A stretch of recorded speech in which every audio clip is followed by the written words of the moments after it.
Comme vous pouvez voir, là on a un extracteur de désenfumage et on a un volet de désenfumage à l'aspiration. Le rejet se fait par là.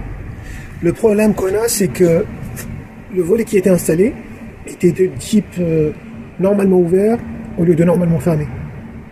Ce qui fait quand on lance la zone de désenfumage, au lieu de s'ouvrir, bah, du coup il se ferme. This is not okay. This needs to stop now. Alors ça fait 2 années d'affilée qu'on a un problème de sous-débit sur cette zone. Initialement, la poignée ne s'ouvrait pas à 100%. Donc il y avait un problème de ressort pas assez tendu. Donc j'avais remplacé le ressort, j'avais remplacé aussi le moteur de réarmement. Et cette année, quand on a annoncé la zone, la poignée elle s'est ouverte bel et bien à 100%. Le problème, on avait 0 débit. Donc on a cherché, et finalement on s'est rendu compte que ce volet est de type normalement ouvert.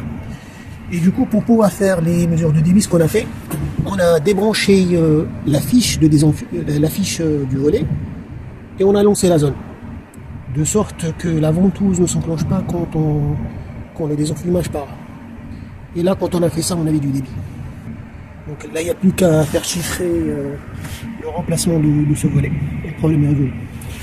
Là, on a le coffret de relayage de l'extracteur.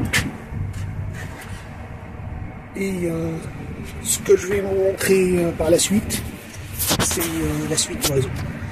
A few moments later. Je suis devant le schéma de principe de l'installation. L'extracteur qu'on a vu tout à l'heure, c'était celui-là.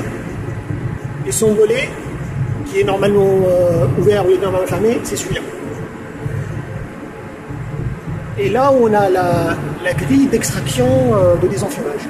Par contre, la particularité de ce réseau, c'est que la grille d'extraction de désenfumage, elle fait aussi office des grilles d'extraction pour la CTA.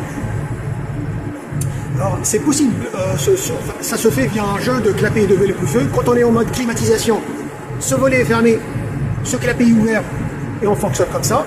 On reprend vers la CTA et on souffle. Et quand on est en mode désenfumage, ce clapet est fermé et ce volet est ouvert. La seule condition, c'est que pour pouvoir utiliser le réseau de climatisation, c'est que le réseau soit coupe-feu. Là, par exemple, dans ce cas-là, je vais vous montrer le clapet, vous allez voir qu'il s'appelle. Là, vous voyez, CCR 5007.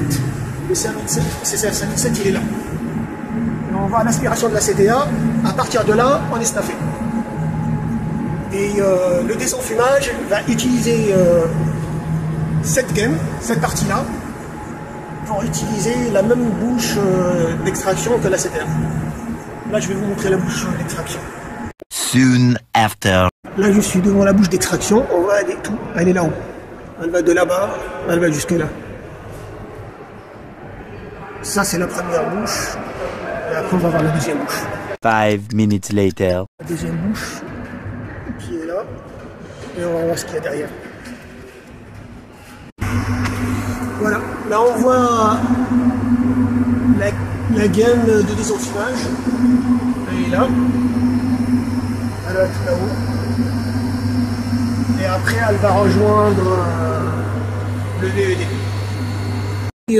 Surprendre avec ce volet, c'est que lorsqu'on a eu un doute sur le mode d'ouverture de ce volet, est-ce qu'il était normalement ouvert ou normalement fermé, on avait retiré l'étiquette qui était collée dessus. Et sur l'étiquette, c'était bel et bien marqué normalement fermé. Donc ça, c'était marqué d'usine. Donc c'est très surprenant que le constructeur se soit trompé sur l'étiquetage, parce que ce VED est bel et bien, ce volet est bel et bien normalement ouvert. Donc là, on a cherché longtemps avant de trouver. Ça nous a fait perdre un temps fou. Mais bon, l'essentiel, c'est qu'on a trouvé l'origine du problème. Et donc là, il n'y a plus qu'à chiffrer son remplacement.